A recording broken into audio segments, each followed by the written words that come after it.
అసలు యాక్చువల్గా కాదు, నువ్వు యాక్ట్ చేయొచ్చు కదా, మీ ఇద్దరు చేయొచ్చు కదా. అత్తిలి చీర వీళ్ళిద్దరు చేస్తే సత్యబాబు ఇప్పుడు షాక్ ఉంది కదా ఇట్లా. ఇప్పుడు ఇట్లా నార్మల్ కట్కేస్తాడు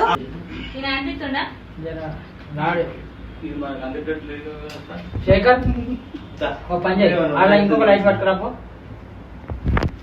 మళ్ళీ లేట్ ఆ లైట్ అంటాడు, ఈ లైట్ అంటాడు, పని కూడా నీయడు.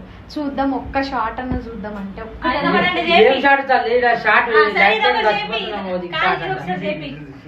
అసలు ఒక్కటన్నా అయితే. Ready roll action.